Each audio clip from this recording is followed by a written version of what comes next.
ओम शांति।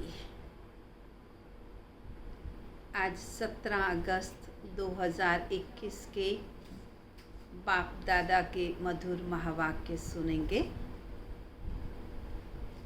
मीठे बच्चे, बाप और वर्षे को याद करने में तुम्हारी कमाई भी है तो तंदुरुस्ती भी है। तुम अमर बन जाते हो। बाबा और वर्षे को याद करने से कमाई भी जमा होती है, हेल्थ भी अच्छी होती है और बाबा कहते तुम बच्चे अमर बन जाते हो। प्रश्न है, हृदय को शुद्ध बनाने की सहज युक्ति कौन सी है? कौन सा सहज तरीका है जिससे हमारा हृदय, जिससे हमारा मन शुद्ध हो जाए? कहीं भी रहो, ट्रस्टी हो कर के रहो। हमेशा समझो हम शिव बाबा के भंडारे से खाते हैं।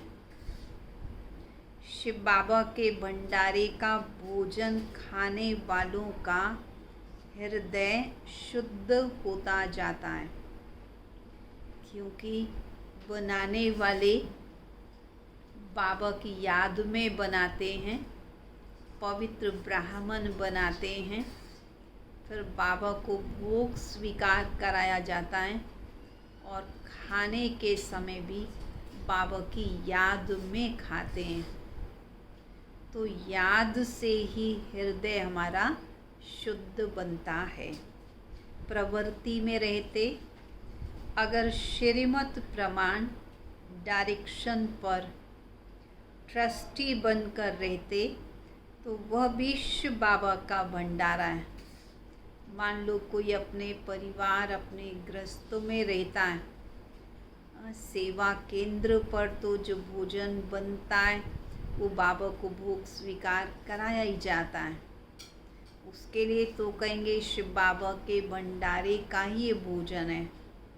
परंतु जो परिवार में रहते हैं और वहाँ वो भोजन बनाते हैं परंतु वो समझते हैं कि ये शिव बाबा का भंडारा है, शिव बाबा ही हमें खिलाने वाला है, और उस भंडारे की उतनी स्वच्छता का, पवित्रता का ध्यान भी रखते हैं। तो परिवार में रहने वालों का भी भंडारा शिव बाबा का भंडारा हो जाता है, क्योंकि जैसे कि वो भी मन से सरेंडर होते हैं। ओम शांति। जन्म जन्मांतर आधा कल्प बच्चों ने सत्संग किए, साधु संत पंडित आदि सब मनुष्यों का सत्संग होता है। ये कोई भी मनुष्य का सत्संग नहीं है। यूँ तो दुनिया में जहाँ भी सत्संग होते हैं वो देहधारी ही करने वाले होते हैं, देहधारी सुनाने वाले होते हैं। परंतु यहाँ हम जानते हैं कि शिव बाबा निराकार हम आत्माओं को पढ़ाते हैं। सत्य परमात्मा का संग हमको मिलता है, इसे हम सच्चा सच्चा सत्संग कहते हैं। इसको कहा जाता रूहानी सत्संग। सुप्रीम रूह, रूहों के साथ रूहान अर्थात सत्संग करते हैं। आत्मा की परमात्मा से बातचीत होती है, उसे ही रूहानी सत्संग कहा जाता है। यहाँ तुम कोई मनुष्य से नहीं सुनते हो, ना देवताओं से सुनते हो, तुम सुनते हो भगवान से। भगवान को हमेशा निराकार कहा जाता है, और भगवान आते तब हैं जब बच्चों को भगवान भगवती बनाने के लिए पढ़ाना होता है। निराकार भगवान शिव बाबा इस धरा पर आते हैं और बच्चों को भगवान भगवती बनाते हैं। भगवान और भगवती का पद सिवाय भगवान के कोई दे नहीं सकता है। तुम बच्चे जानते हो, कल्प कल्प संगम युग होता है तो निराकार भगवान आकर हमको ज्ञान देते हैं।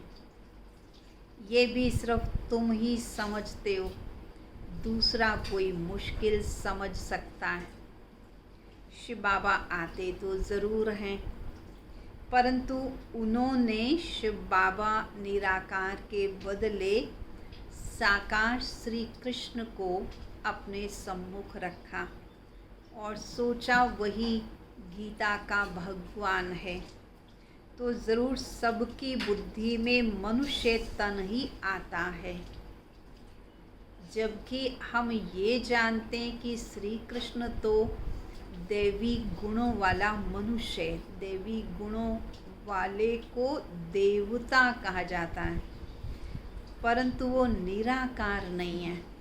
तो निराकार परमपिता परमात्मा हैं, उन्हें परमात्मा या भगवान या अल्लाह कह सकते हैं।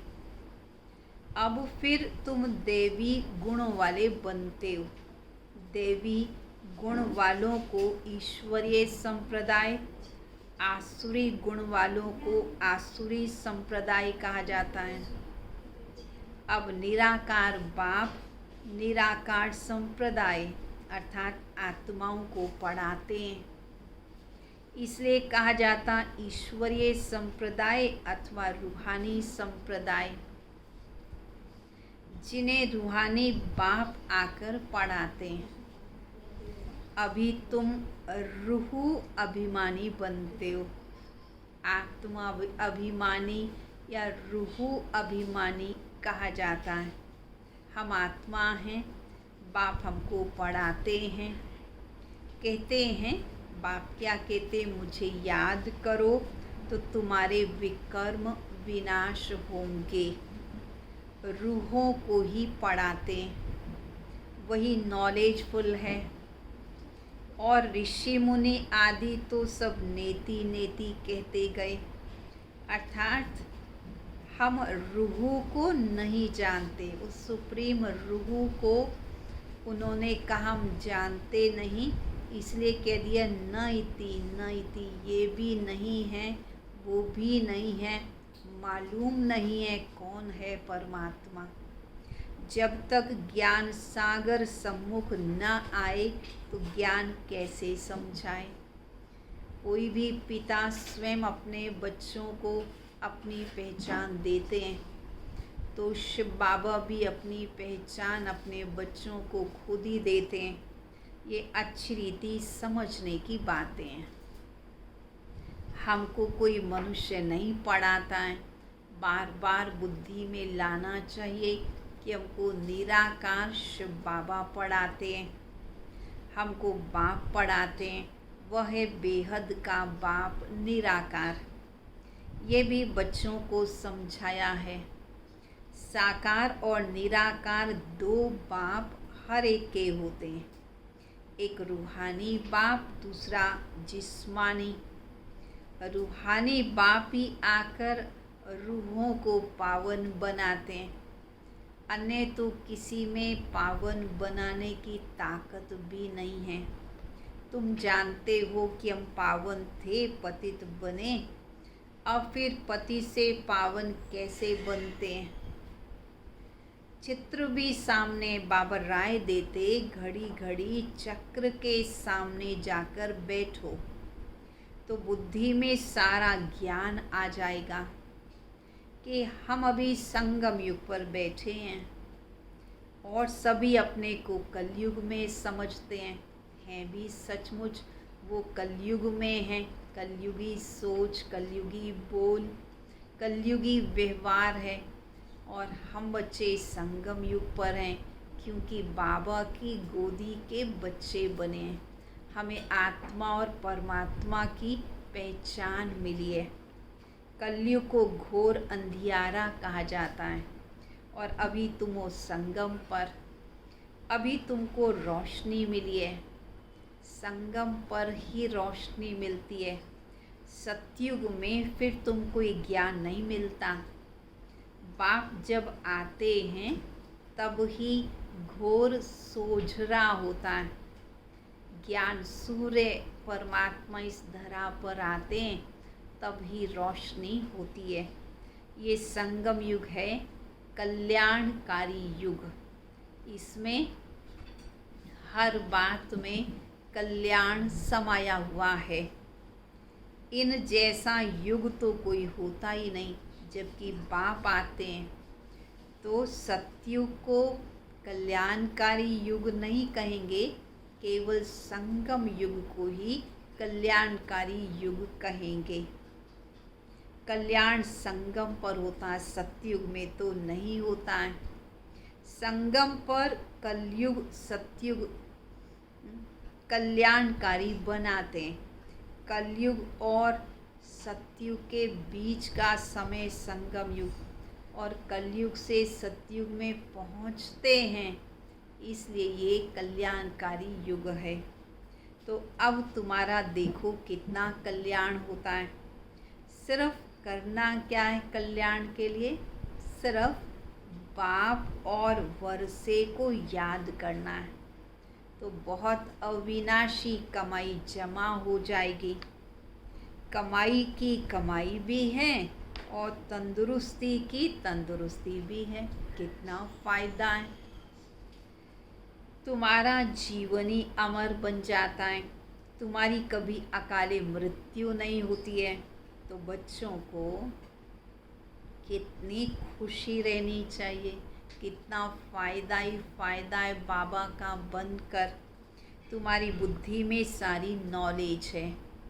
वहाँ तुम बच्चे आते हो, मधुबन में आते हो बाबा से मिलन मनाने। यहाँ तुम बच्चे सेंटर्स पर आते हो तो पुरुषार्थ कर म्यूज़ियम में चित्रों पर समझाने के लायक बनना चाहिए। बाबा कहते तुम बच्चों को प्रैक्टिस करनी चाहिए। इतने बड़े बड़े चित्र सेवा केंद्रों पर लगे हुए हैं, उन चित्रों पर समझाने का अभ्यास करना चाहिए। अपने को लायक बनाने के लिए 7-8 रोज़ बैठकर सीखो। भले सीखने में कितना भी टाइम लगे, परंतु बाबा कहते सीखो ताकि दूसरों को अच्छी तरह समझा सको। प्रैक्टिस हुई फिर झट भागे सर्विस पर, सर्विस करके फिर लौट आए। ये सीखना तो बहुत सहज है, कोई मुश्किल बात भी नहीं है, कोई ज़्यादा टाइम भी नहीं लगता। चित्र को सामने देखने से बुद्धि में आ जाता है कि हम संगम पर बैठे हैं। आज की दुनिया में तो बहुत मनुष्य हैं, कल बहुत थोड़े होंगे। कल अर्थात सतयुग में तो आबादी बहुत कम होगी और कलयुग की तो आबादी मैक्सिमम है। तो इतने सब क्या करेंगे, वापिस अपने घर परम धाम में लौटेंगे। अभी बाप स्वयं आए हैं, बच्चों की कितनी इज्जत रखते हैं। दूर देश का रहने वाला आया देश पराए। रावण के देश में बाप आए हैं अपने बच्चों को लायक बनाने के लिए, अपने बच्चों को अपने साथ वापिस ले जाने के लिए। रावण का देश तो पराया देश है ना। राम के देश में तो कभी रावण आ ही नहीं सकता। इस पर एक कहानी अथवा कथा भी सुनाते हैं। जो भी कथाएं सुनाते वो भी सब कहानियाँ हैं, जिससे कोई सार निकालकर मनुष्यों को कुछ सीख देना चाहते हैं। तो बाबा कहते बच्चे, तुम्हें सब कहानियाँ आदि सुनने की कोई आवश्यकता नहीं है। अभी तुम बच्चों की परवरिश तो बाप के हाथ में है। बाबा ही बच्चों की पालना संगम युग पर करते हैं और बच्चे बाबा को कहते हैं, बाबा तुम्ही से खाऊं, तुम्ही से बैठूं, तुम्ही संग खेलूं, तुम्ही संग हर कर्म करूं। अर्थात तुम्हारे भंडारे से खाऊं, तुम्हारे साथ साथ चलूं। तुम्हारी सारी परवरिश भगवान के द्वारा होती है। कितना बड़ा भाग्य है भगवान की परवरिश में पलना। तो जो सरेंडर हो जाते उनकी परवरिश तो होती ही है, लेकिन मन से भी जो सरेंडर हैं, जो समझते हैं सब कुछ ईश्वर का है, मैं तो ट्रस्टी हूँ। हम श्रीमत पर चलकर खर्चा भी करते हैं, बाबा से बिना पूछे खर्चा भी नहीं करते। वो भी जैसे कि प्रवृत्ति में रहते हुए भी समर्पित जैसे हैं। ऐसे जो समझते हैं कि हम शिव बाबा के भंडारे से खाते हैं, शिव बाबा के भंडारे से खाने से हृदय एकदम शुद्ध हो जाता है। ऐसे नहीं कि वो शिव बाबा के भंडारे से नहीं खाते। अगर घर में ट्रस्टी समझ के रहते हैं तो ये हम नहीं कहेंगे वो थोड़ी कोई शिव बाबा का भंडारा, नहीं, वो भी बाबा का भंडारा है। बाप के डायरेक्शन पर चलने वाले भी जैसे कि बाप के भंडारे से ही खाते हैं। जिस भंडारे से खाया वो भंडारा भरपूर, काल कंटक सब दूर। उसके बाद तुम कभी भी अकाले मृत्यु को नहीं पाओगे। इस समय शिव बाबा आते हैं, शिव बाबा की महिमा गाई हुई है, शिव जयंती भी मनाते हैं, परंतु उनका भंडारा कैसा होता ये कोई भी जानते नहीं।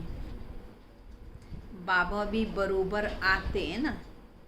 बच्चे जो भी आते हैं उनको शिव बाबा के भंडारे से खाना मिलता है। अच्छा, मेल सरेंडर होता है तो ठीक, अगर वह सरेंडर नहीं होता तो माताएं क्या करें, क्योंकि कमाई तो पति की है। वह तो सरेंडर होते नहीं, वो मानते नहीं इस बात को।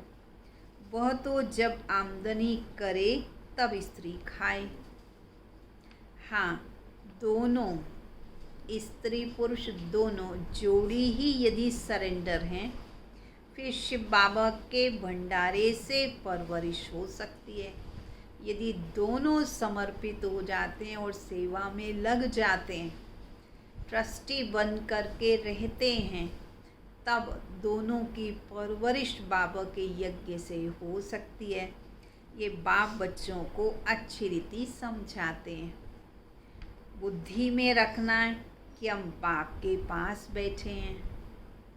जब तक कर्मातीत अवस्था हो जाए तब तक बाबा के साथ ही रहना है।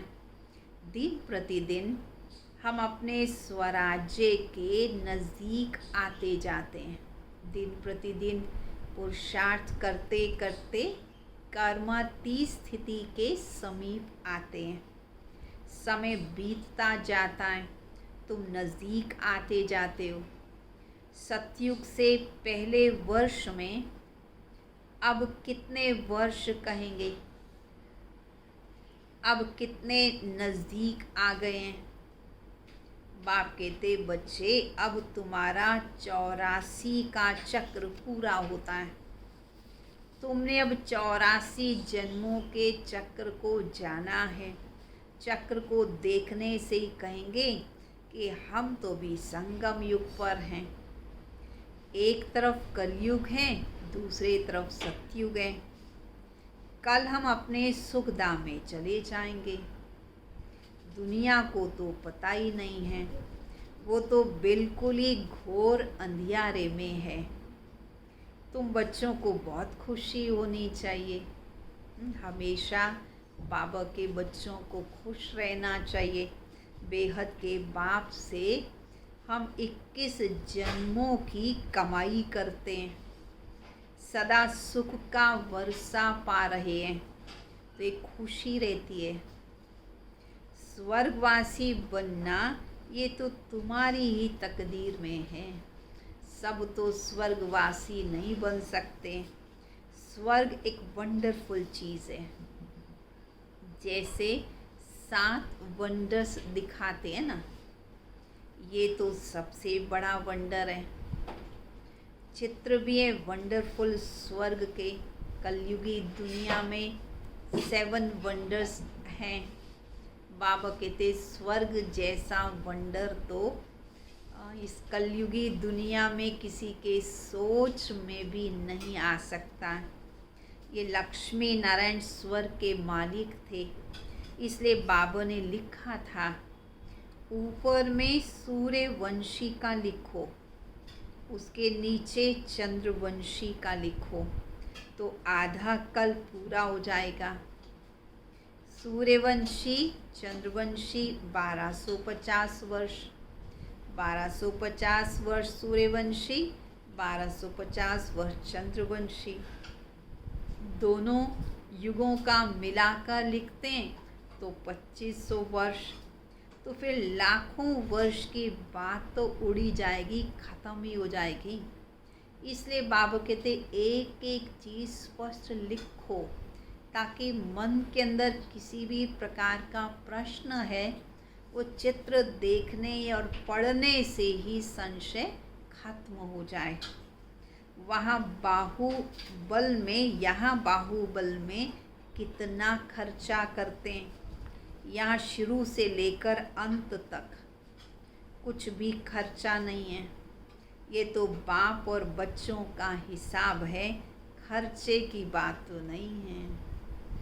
दुनिया में बाहुबल वाले कितना खर्चा करते हैं, युद्ध के लिए, विजय पाने के लिए, अपनी सुरक्षा के लिए बहुत धन खर्च करना पड़ता है, बहुत सारे शस्त्र बना कर के रखने पड़ते हैं। परंतु बाबा कहते तुम बच्चे बाबा के बनते हो।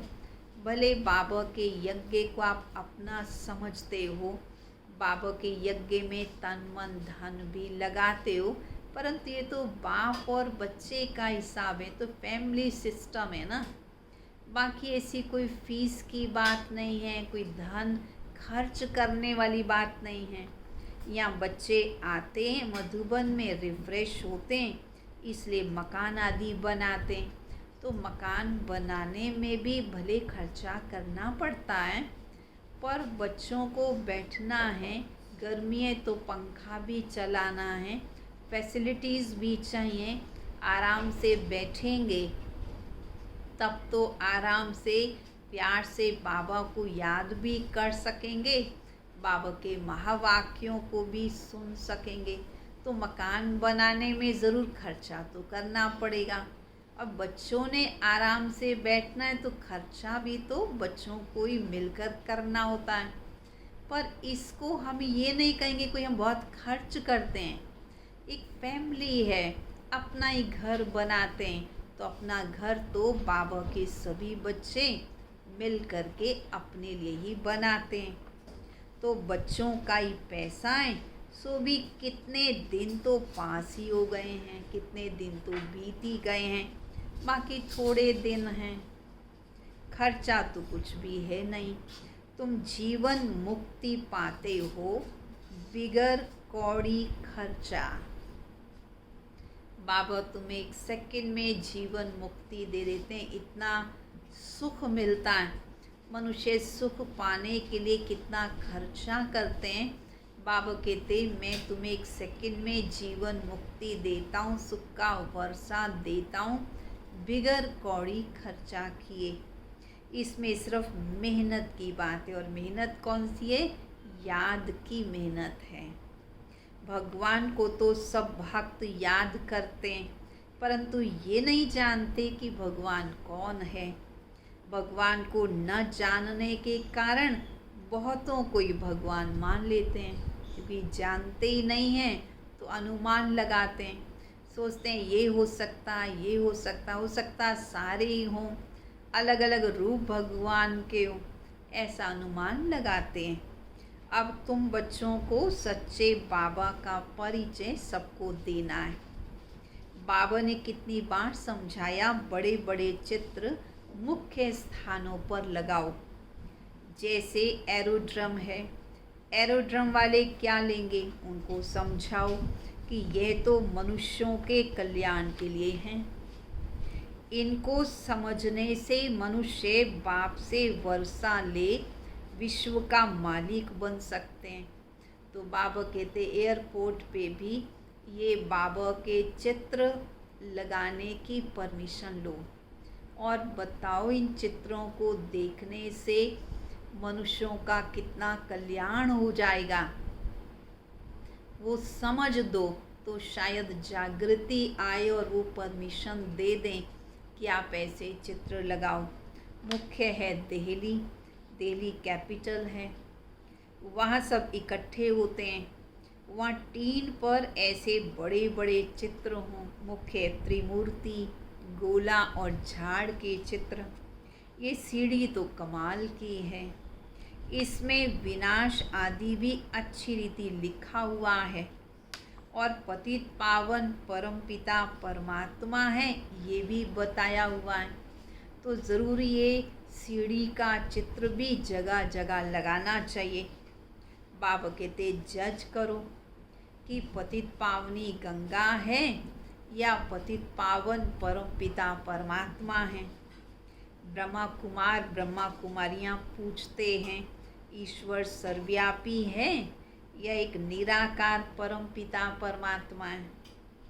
बाप से तो बच्चों को वर्षा मिलता है, बाप तो कभी सर्वव्यापी होते ही नहीं हैं।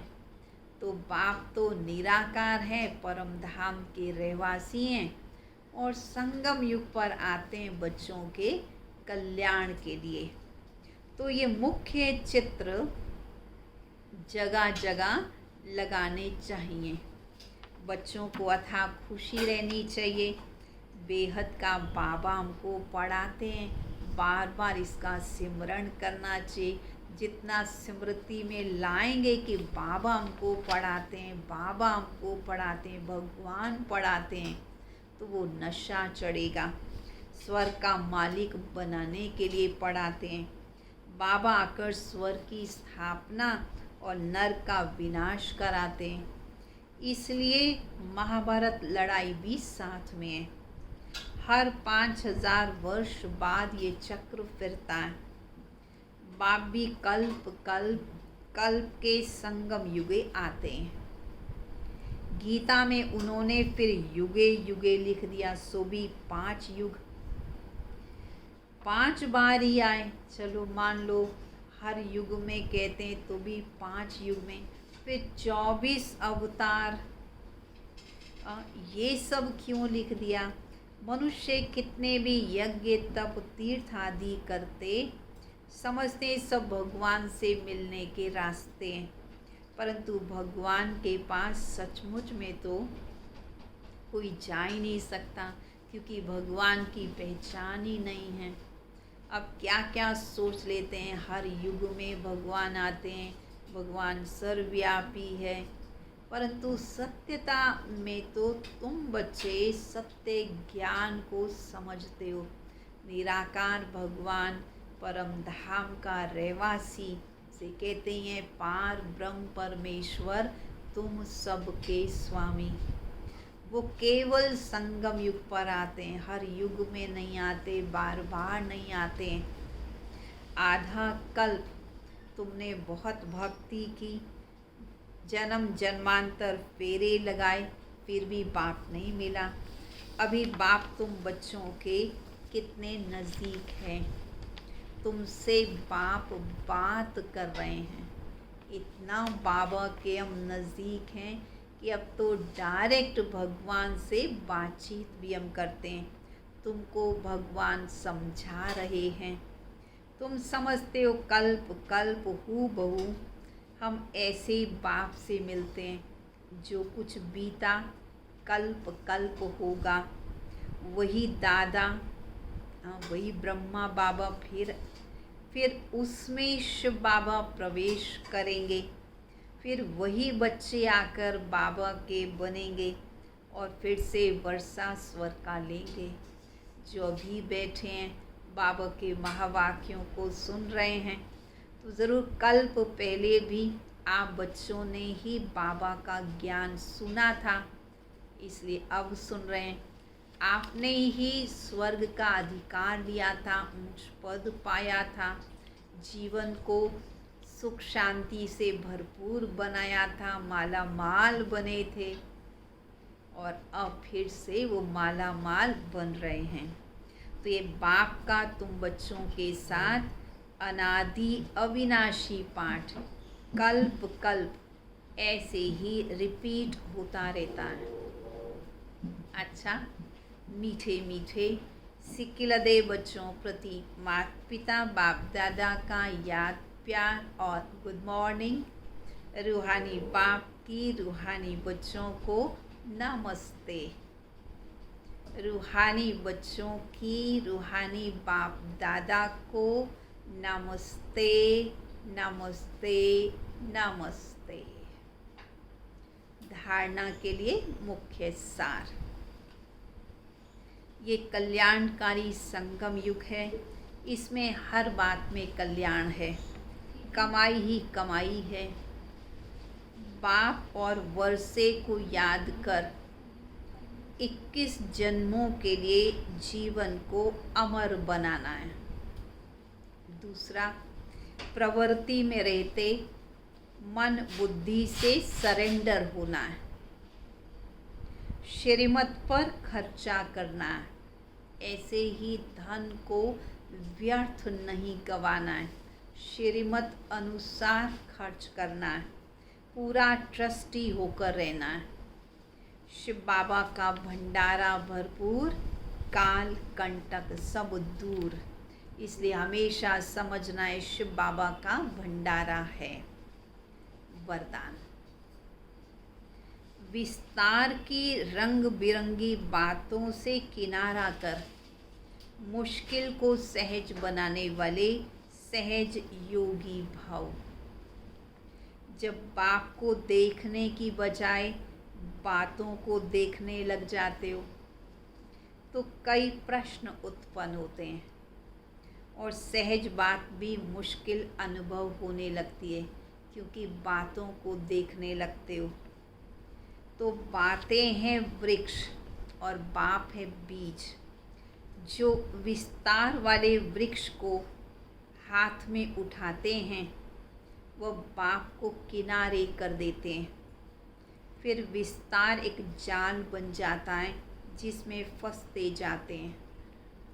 बातों के विस्तार में रंग बिरंगी बातें होती हैं जो अपनी ओर आकर्षित कर लेती हैं। इसलिए बीज रूप बाप की याद से बिंदी लगाकर उससे किनारा कर लो।